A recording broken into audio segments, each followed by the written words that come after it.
हम में से किसी एक आदमी ने ये बात सोची कि हमारे आसपास रह रहे डॉग्स, बर्ड्स, काउस ने कहाँ से पानी पिया होगा। आजकल जो हम किसान लोग खेती करते हैं वो खेत के चारों तरफ ब्लेड फेंसिंग लगाते हैं। एनिमल एक बार से टच हुआ ना तो कटता नहीं है, वो पूरा फट जाता है। बकरीद से एक दिन पहले हम बकरी को खरीदे 16,000 20,000 ताकि वो कटे ना, अपना जीवन खुशहाल जिए। पुलिस भी हमारे अगेंस्ट में हो गई।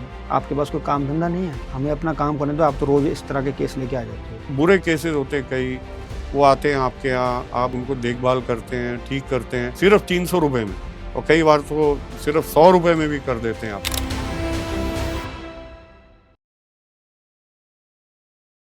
तो आज हम जो बातचीत करेंगे, रवि दुबे जी के साथ बातचीत करेंगे, जो आस्था एनिमल फाउंडेशन फरीदाबाद में चला रहे हैं।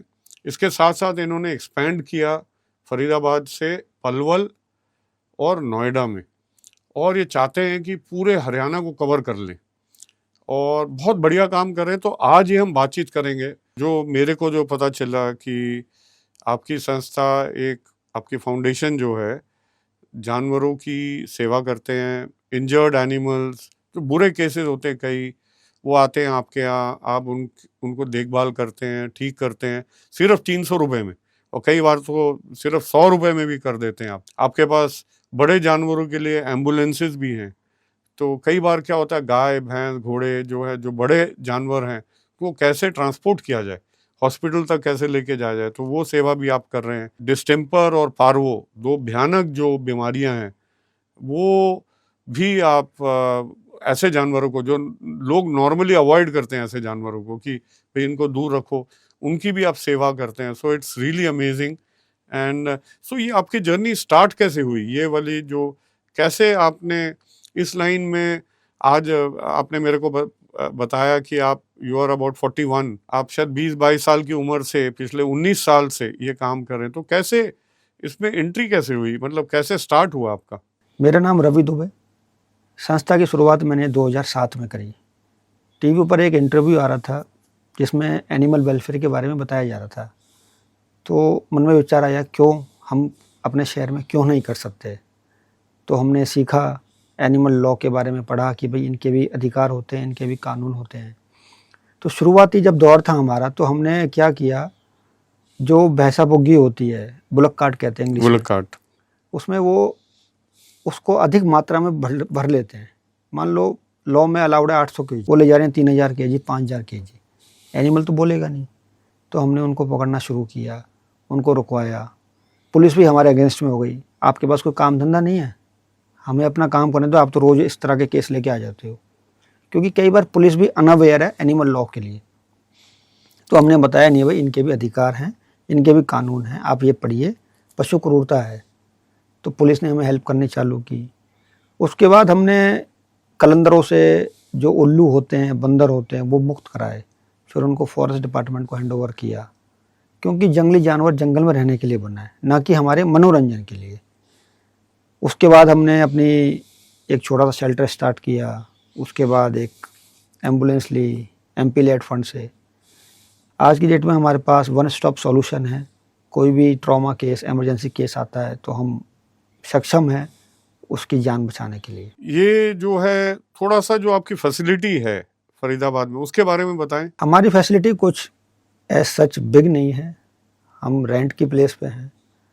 हमारे 3 पोर्शन हैं। एक पोर्शन में डॉग्स रखते हैं, 2 पोर्शन में गायों को रखते हैं, और एक छोटे से पोर्शन में हमारा क्लिनिक है जहाँ हम सर्जरीज करते हैं। हमारे पास टोटल जगह होगी 900 स्क्वायर यार्ड।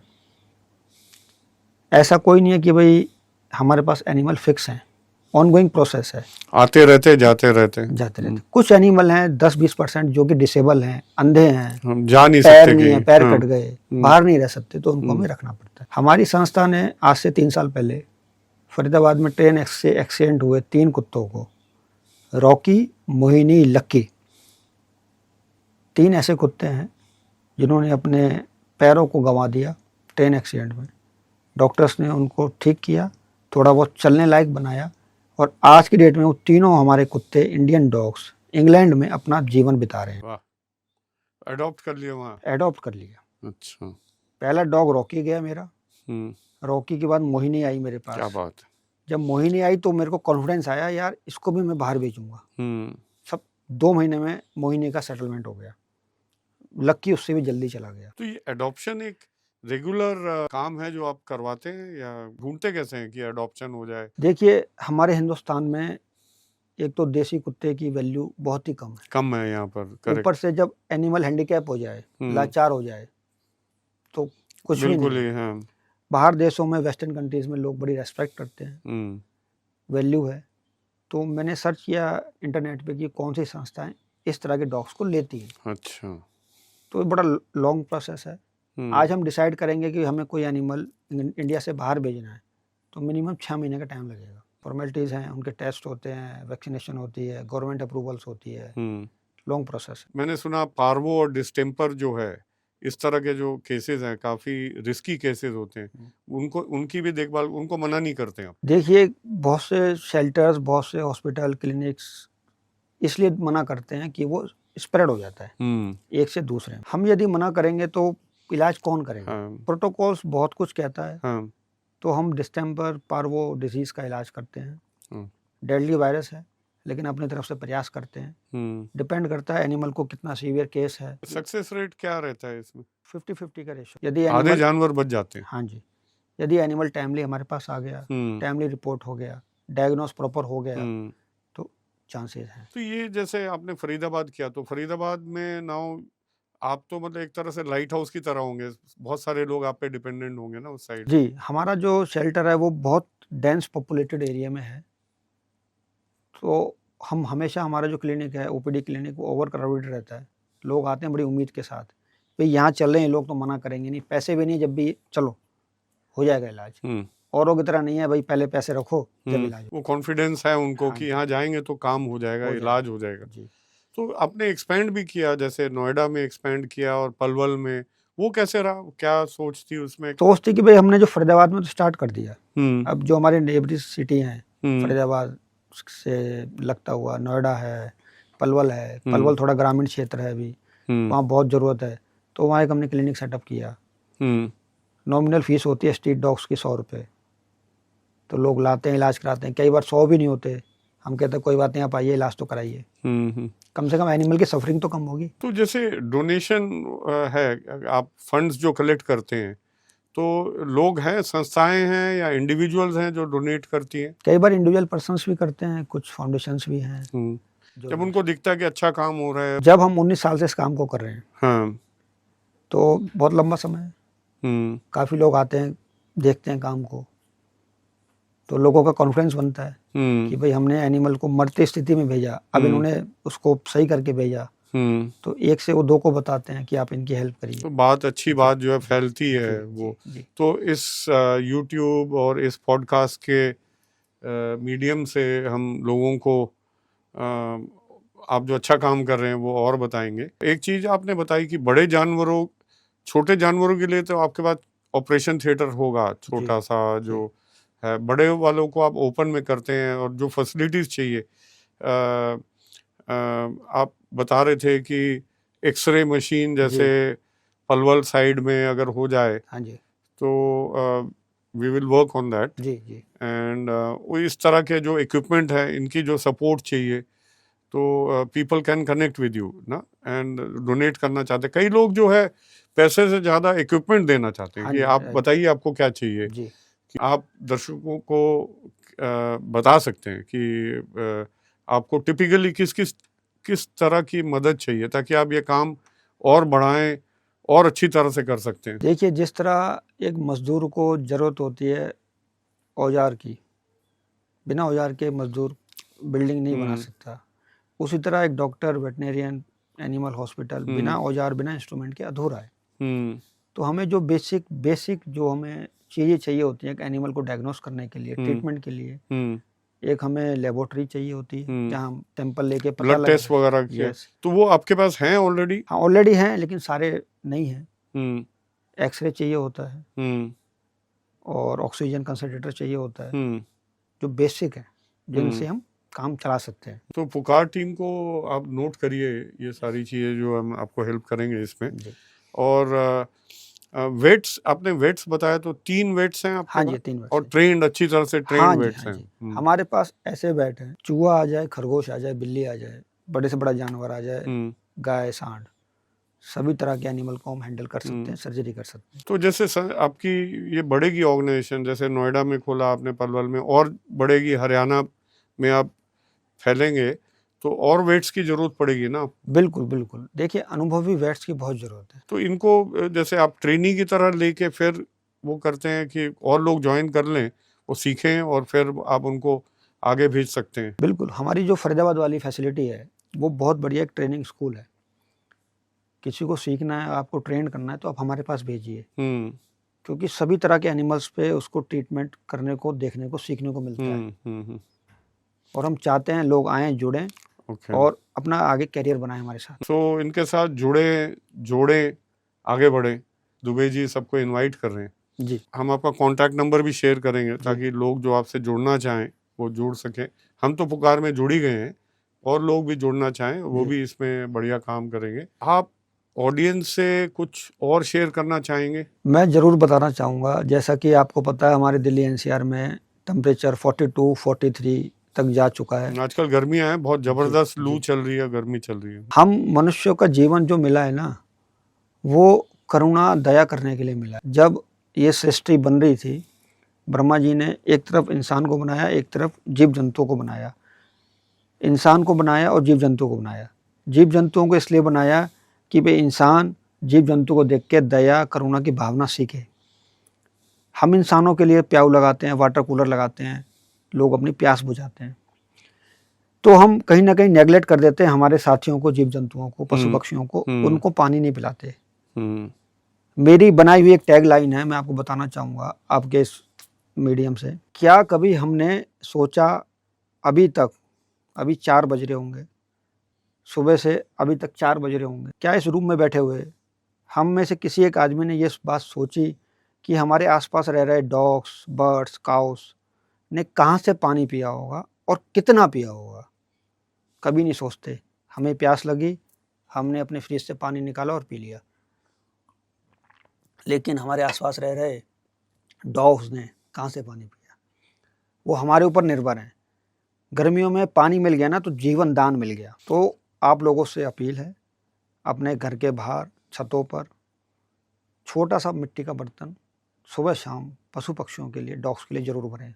एक नेक कार्य करें और अपने एनवायरनमेंट को सेफ रखें। आपने शायद फरीदाबाद में टैंकर भी रखा हुआ है ना पानी का, जो जगह जगह जाके भरती है, जहाँ से गाय वगैरह आती हैं और पीते, उसके बारे में जरा बताइए। हमारा प्रोजेक्ट है project summer lifeline. Project summer lifeline. Summer lifeline, okay. ग्रीष्म काल में जीवन दान। हाँ, क्योंकि पानी जीवन दान है। हाँ। जल ही जीवन है। तो जो हमारे फरीदाबाद से गुरुग्राम जाते हैं एक्सप्रेसवे पे, दोनों साइड अरावली फॉरेस्ट है, पहाड़ है पूरा, पहाड़ पे पानी नहीं है। पानी डालो 2 मिनट में पानी गायब। वहाँ जंगली जानवर भी हैं, डोमेस्टिक एनिमल्स भी हैं, है ना, बर्ड्स भी हैं। आज से काफ़ी समय पहले हमने वहाँ एक इको फ्रेंडली वाटर पॉन्ड बनाया था। बहुत इंटरेस्टिंग बात है, ऐसा पॉन्ड जिसमें कंक्रीट नहीं है, हमने नीचे उसमें बेंटोनाइट क्ले लगाया, चिकनी मिट्टी कहते हैं उसको, और उसका लेप किया और गड्ढा बनाया। उसमें पानी भरते थे हम।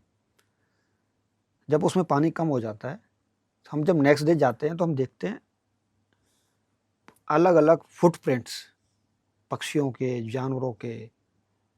इतने सुकून मिला ना देख के कि भाई इतने यहाँ अपने आप तो फुटप्रिंट्स बने नहीं, एनिमल्स आए, उन्होंने पानी पिया। तो हमारा और कॉन्फिडेंस बना, हमने यार यहाँ तो बहुत ज़रूरत है, इस जगह को खाली नहीं रहने देना। किसी फॉरेस्ट की वजह से उसको हम आगे बरकरार नहीं कर पाए, लेकिन हमने फिर कंक्रीट के वाटर टब्स, और भी सहयोगी लोग हैं, काफ़ी समाज सेवी लोग उन्होंने रखे, हमारा टैंकर जाता है, उनमें पानी भरते हैं। तो ये पानी के टैंकर आपके जगह जगह जाके ये भरते रहते हैं? हाँ जो जी, है हाँ जी। इसको एक्चुअली पूरे हरियाणा तक हमको फैलाना चाहिए ना? बिल्कुल, देखिए जागरूक जितने लोग हों, जितने हम लोगों को जागरूक कर सके, अल्टीमेट एनिमल्स को बेनिफिट होगा। राइट। आज के इतनी बिजी लाइफ में सिर्फ लोग अपने लिए सोचते हैं, इतने स्वार्थी हो गए हैं।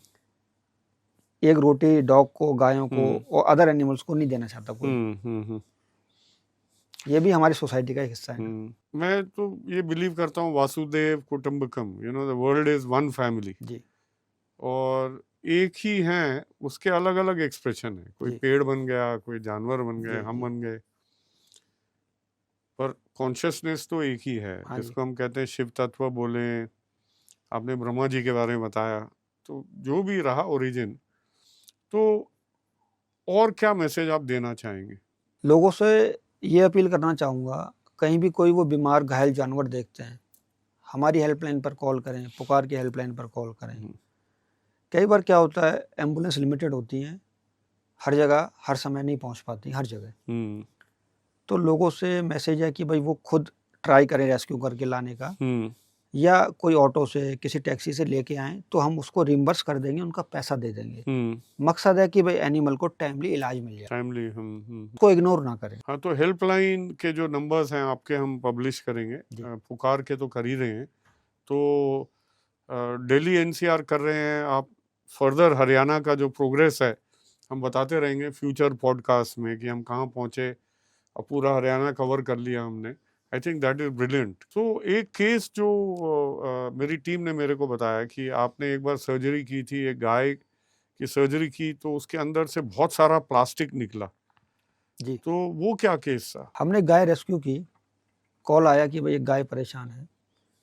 जो उसको लाए अस्पताल में, डॉक्टर ने देखा कि भाई इसके अंदर तो बहुत ज़्यादा पॉलीथीन है, इसकी सर्जरी करनी पड़ेगी जान बचाने के लिए, कभी भी मर सकती है। डॉक्टर साहब ने सर्जरी की, टीम ने सर्जरी स्टार्ट की, लगभग 4 से 5 घंटे सर्जरी हुई। सर्जरी में जो अंदर से प्लास्टिक निकली, उसका वजन 75 किलो था। 75 किलोस जी। पॉलीथीन और हाँ जी, प्लास्टिक?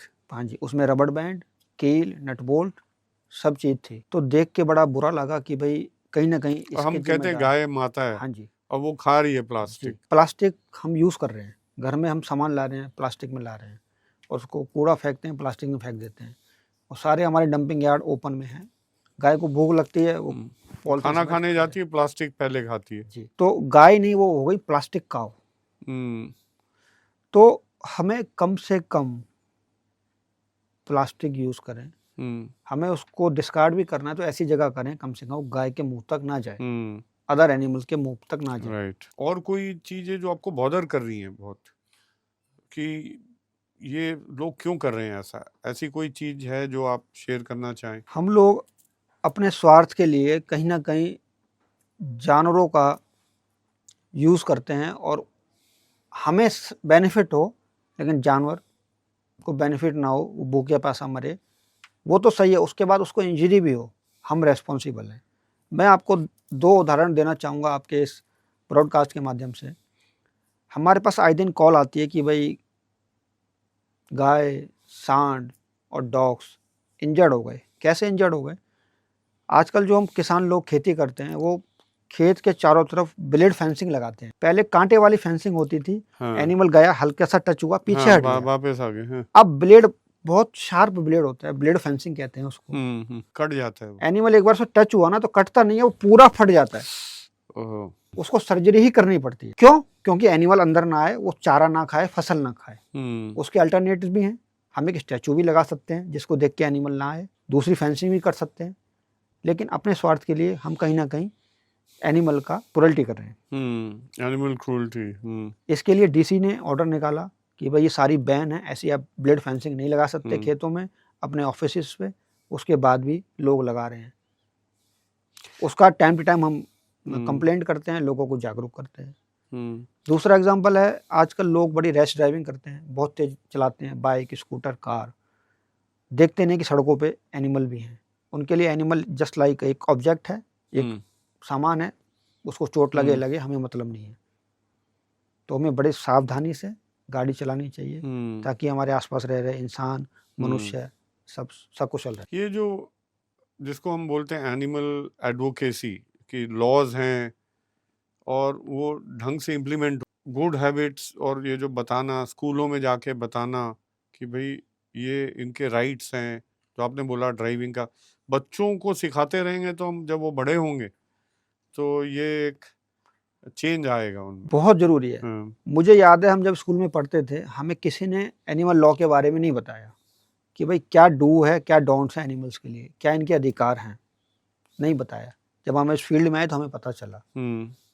जब एक छोटा सा पेड़, बच्चा एक छोटा पेड़ है, वो बड़ा होकर, छोटा मतलब पौधा है, वो बड़ा होकर पेड़ बनेगा, अच्छा टाइम है उसको बताना, सिखाना। एक बच्चे को सिखाओगे तो वो पूरे अपने फैमिली में सिखाएगा, अपने पूरे सर्कल में टीचर को सिखाएगा। तो टाइम टू टाइम हम अवेयरनेस के लिए भी कोशिश करते हैं, स्कूल्स में जाते हैं। कई बार लॉ तो बन गए, आपने सही कहा, लेकिन वो लोगों तक नहीं पहुंच पाए, इम्प्लीमेंट नहीं हो रहे, वो पता ही एग्जीक्यूट नहीं भी है। पता भी नहीं है। जैसा ये एग्जांपल है मैंने बताया फेंसिंग वाला, कि आप ब्लेड वाली फेंसिंग लगा नहीं सकते, लगा ही नहीं सकते। सरकार ने एक ऑर्डर निकाल दिया, भाई ये अलाउड नहीं है, बस अपने उस पर निकाल के ऑफिस की फाइल में रख दिया। इतनी बड़ी जनसंख्या, 25 लाख जनसंख्या है शहर की, लोगों को पता ही नहीं है, ऐसा ऑर्डर भी आया है। कौन बताएगा? जिसको दर्द है वो बताएगा। अब जिस आदमी को दर्द है वो तो अदर एक्टिविटीज में बिजी है, वो कैसे बताए? एक मैंने सुना है मंकी क्रूएल्टी के बारे में, कि बंदरों के साथ हम बहुत, ऐसे तो पूजा करते हैं हम, बट हमारा व्यवहार ठीक नहीं है, उसके बारे में आप कुछ कहना चाहेंगे? मैं ये कहना चाहूँगा, हमारे डॉग्स, हमारी गाय बहुत हद तक ठीक हैं इन कंपैरिजन टू मंकी। पहले मंकी, बंदर पहले वाइल्ड लाइफ एक्ट में आते थे, तो कहीं ना कहीं forest department, wild life department इनकी टेक केयर करता था, इनको रेस्क्यू करता था, इनका इलाज करता था। अब इनको वाइल्ड लाइफ एक्ट से बाहर निकाल के डोमेस्टिक कर दिया है। इनको देखने वाला ना वाइल्ड लाइफ है ना फॉरेस्ट है, जिम्मेदारी हो गई नगर निगम की। नगर निगम का कोई भी एनिमल हॉस्पिटल नहीं है जहाँ बंदर का इलाज हो सके। नगर निगम के पास कोई भी ऐसी सुविधा नहीं है बंदर को रेस्क्यू करें जो इंजर्ड हो गया। कम से कम पहले फॉरेस्ट वाले तो थे, गिनी चुनी संस्थाएं, गिनी चुनी अस्पताल हैं जहां बंदरों को रेस्क्यू करके रखा जाता। सरकार ने ऐसा कुछ किया तो नगर निगम को बजट देती, उनके लिए अस्पताल बनाती, जब उनको हैंड ओवर करती, लेकिन ऐसा कुछ नहीं कर दिया, क्योंकि जानवर तो बेचारा बोलेगा नहीं। हम जैसे लोग जो ग्राउंड पे काम करते हैं, हमें पता है ना क्या चैलेंज है हमारे सामने। कॉल्स हमारे पास बढ़ गई बंदरों की, नगर निगम से हमारे पास कॉल आती है, डीसी ऑफिस से हमारे पास आती है, फॉरेस्ट से हमारे पास आती है, वो तो कर नहीं सकते। सो मंकीज की सेवा के लिए, उनके इंजरीज को देखने के लिए आपकी टीम पूरी देखती है उनको? हाँ ट्रेंड है वो? हाँ जी, हम एक्सीडेंट वाले मंकी, इंजर्ड मंकी, सिक मंकी को रेस्क्यू करते हैं लाके। इलेक्ट्रोक्यूशन के भी बहुत सारे केसेस होते हैं कि बिजली के खंभे में जहाँ लटक रहे थे वहां पे 70% इलेक्ट्रोक्यूशन के केस होते हैं। बंदर का पूरे दोनों हाथ, कई बार चारों हाथ जल जाते हैं। बंदर बड़ा शरारती है, पकड़ में नहीं आता। जब वो पूरा लास्ट स्टेज पे पूरी तरह निढाल हो जाता है, जब वो पकड़ में आता है, कई बार हमारे पास आता है, हाथ में कीड़े पड़ रहे हैं, सड़ा हुआ है, तो सर्जरी करते हैं, कोशिश करते हैं प्लस बचाने की। सो पुकार की टीम आपके साथ हम लोग ने काम करना शुरू किया, तो वो एक्सपीरियंस कैसा रहा आपका? बहुत अच्छा रहा। देखिए, आपके जो मोस्टली केसेस आ रहे हैं वो आते हैं दिल्ली से। हम लोग फरीदाबाद में, हमारे पास स्पेस है, हमारे पास अनुभवी डॉक्टर्स की टीम है। आप लोगों की टीम हमें पूछती है कि आप इस एनिमल को ले सकते हैं, हम कहते हैं यस प्लीज़ आप भिजवा दीजिए, हम करते हैं इलाज। हमने उसका इलाज किया जिस काम के लिए हम हैं, और कहीं ना कहीं हमने एक नेगलेक्ट एनिमल की हेल्प की। अभी तक हम एक थे, अब आपके साथ मिलकर हम एक और एक 11 हो गए, तो हम अधिक से अधिक जानवर को बचा पा रहे हैं, जो कि मुझे बहुत अच्छा अनुभव हो रहा है। एक और एक मिलके 11, तो 111 करना है जी, इसको और बढ़ाना है आपके साथ मिल के। एंड ये मेरा वादा है जी, कि हम साथ में मिल के जल्दी से पहला स्टेप तो ये हरियाणा को कवर करें। अपनी टीम को, मतलब पुकार टीम को यही कहूँगा कि पूरी तरह से सहायता करें, और सुनने वाले ऑडियंस जो है, आप लोग कंट्रीब्यूट करना चाहते हैं रवि जी के साथ, तो प्लीज़ कांटेक्ट करिए, और किसी भी फॉर्म में डोनेशन है, अपना टाइम देना चाहें, अपना आइडिया देना चाहें। जगह की बहुत ज़रूरत पड़ेगी, हरियाणा में हम लोग एक्सपैंड करेंगे। आप लोग आगे आइए, जुड़िए इस अच्छे काम में। तो हमने जब स्टार्ट किया, बकरीद से एक दिन पहले हम बकरा और बकरी को खरीदते हैं 16,000 20,000, ताकि वो कटे ना, अपना जीवन खुशहाल जिए। मेरा गांव बरसाने के पास है, नंदगांव बरसाने के पास। बकरी के अंदर एक चीज़ है कि बकरी गाय और कुत्ते की तरह नहीं है, आप उसको एक जगह बंद करके रख सकते हो। उसको रोज 2 किलोमीटर की ग्रेजिंग चाहिए, 2 किलोमीटर कम से कम उसको चरने जाना है बाहर, तो वो स्वस्थ रह पाएगी। शहर में तो पॉसिबल नहीं है। तो मेरे गांव में मैंने एक जगह बनाई। कहाँ पर? बरसाने के पास। ये कहाँ है? बरसाना, मथुरा डिस्ट्रिक्ट के पास। तो वहाँ हमारा घर था, वहाँ शेड डाला, सब बकरी को खरीद के हमने लगभग 50 बकरी खरीद के वहाँ रखे। कई बार लोग कहते हैं यार तुमने 50 बचा के क्या कर लिया, यहाँ तो सैकड़ों कट रहे हैं। तो उन लोगों के लिए सवाल है, हमने मान लो एक बकरी बचाया, लेकिन उसके लिए तो पूरी दुनिया बदल गई। अब वो जब तक है चरने जाते हैं, स्वच्छ पानी मिलता है, आराम से घूमते हैं, अपना जो जीवन जिसके लिए बने आराम से बने, किसी का वो नहीं बने। हमने एक छोटी सी बकराशाला बना रखी है। पिछले साल दिसंबर तक हमारा टारगेट था कि हम एक सेंचुरी खोलें 100 एकड़ के करीब, मतलब 100 एकड़ इसलिए कि काफ़ी बड़ी होनी चाहिए, उपजाऊ ज़मीन होनी चाहिए। वहाँ पर हम गाय, बकरी, घोड़े, इस तरह के जानवर जो साथ में मिल के रह सकें, उनको हम खुला छोड़ेंगे। उसी के अंदर शेल्टर्स भी रहेंगे कि धूप और बारिश में छोटे छोटे शेल्टर्स हैं। छोटी 10 लोगों की टीम है, 10-10 लोगों की टीम जो उसको उनको देखे। और कहीं 10-20 एकड़ में हम खेती बाड़ी करते हैं हम लोग पहाड़ों में, तो वो उगाएंगे भी ताकि जो है कुछ कमर्शियल इनकम हो जाए और उससे जानवरों की देखभाल भी हो। तो ये आइडिया मेरे को काओ प्लास्टिक वाले उससे, कि गोवा में मैंने देखा कि बहुत सारी गाय प्लास्टिक खा रही हैं और जो गौशालाज हैं वो एकदम काउ शेल्टर्स हैं भरे हुए हैं, मतलब गाय जी। को बांध के रख दिया हमने। हाँ जी, मैंने हाँ बांध के नहीं रखना जी, चाहता, मैं जी। चाहता हूँ कि जैसे आपने कहा कि खुला छोड़ें उनको और घूमें। मेरे माइंड में मैं जगह ढूंढ रहा था काफ़ी टाइम से कि गोवा में खोजना शुरू किया, फिर यूपी में मैंने लगाया, तो मेरठ साइड में इधर आपके हापुड़ से आगे कुछ जगह देखी, अब जाके फाइनल हो रही है एक बरेली साइड में एक एरिया 110-120 एकड़ की जमीन, तो मेन रोड से कनेक्टेड ही है जल्दी से, मतलब अंदर कच्चा रास्ता 3-4 किलोमीटर का है। तो ये आइडिया आपको कैसे लग रहा है कि ये वर्केबल है? इसमें क्या है ना, एक तो हम कोई भी एनिमल रखते हैं, मान लो हमने गाय रखी, मिल्किंग एनिमल रखा, उसका हम दूध सेल करेंगे, उसके अदर प्रोडक्ट सेल करेंगे। नहीं, सेल नहीं करेंगे। क्या? मैं मतलब एक्सप्लॉइट नहीं करना चाहता हूँ उनके। हाँ, सेल नहीं अब करेंगे मैं अपनी। इसलिए बता रहा हूँ कि देखिए, गाय को लोग क्या करते हैं, 10 साल दूध लेती है फिर हम छोड़ देते हैं, तो मैं उसके 10 साल की ज़िंदगी और बची है, मैं उसकी बात कर रहा हूँ। या मेल जो गाय हैं, मेल काउस को हम छोड़ देते हैं, उनकी ज़रूरत ही नहीं है हमें। एक ज़माने में हल जोतने वगैरह में चाहिए होता था बैल जो है, तो उनके लिए और ऐसी बूढ़ी एजेड जो काउज हैं उनके लिए मैं सोच रहा था। तो उससे क्या इनकम होगी? इनकम उससे कुछ नहीं होगी, फिर किससे होगी? इनकम उससे होगी नहीं। वो उनका जो सेल्फ सस्टेनिंग सिस्टम है वो चलता रहेगा, कि जो घास वास जो उगाना है वो उगेगा, उससे उनका खाना वाना चलता रहेगा। हमें इनकम नहीं चाहिए इससे। जो खेती बाड़ी होगी 10-20 एकड़ की खेती बाड़ी और हो रही है, उससे इनकम हो जाएगी। ठीक है, हो जाएगी। ये मेरे माइंड में मतलब ये है। तो आपको लगता है ये वर्केबल है? आपकी सोच तो अच्छी है। हम्म अब जो बात है किसान की, खेती उगाना या जानवर की देखरेख करना, इस काम में क्या चैलेंज होता है सबसे बड़ा? हाँ एक डेडिकेटेड पशु प्रेमी कर्मचारी मिलना। हाँ, आप तो वहाँ वो हो नहीं, जरूरी है। हाँ, वो जरूरी है। वो जरूरी है। हाँ।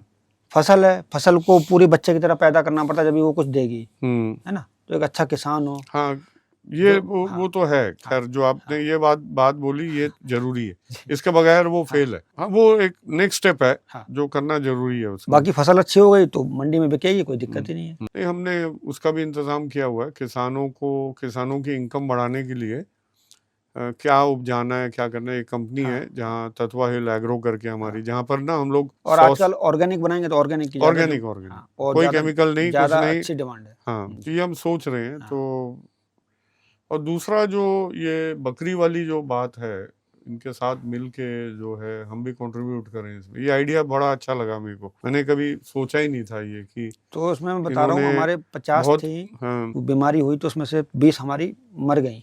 हम्म अब हमारे पास 30 बची हुई हैं।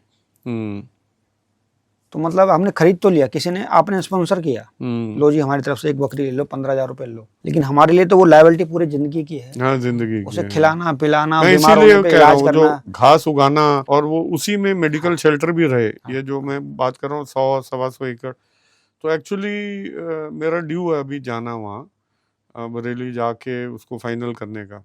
तो जगह वगह देख लिया हम लोग, दिसंबर तक हमने करना था ये 2025 में, तो डिले हो गया मेरा। तो ये मेरा, मैं चाह रहा हूँ कि एक तक बड़ा प्रोजेक्ट है, ये ख़त्म हो जाए हमारा। बहुत अच्छा लगा। ठीक है हाँ। सर।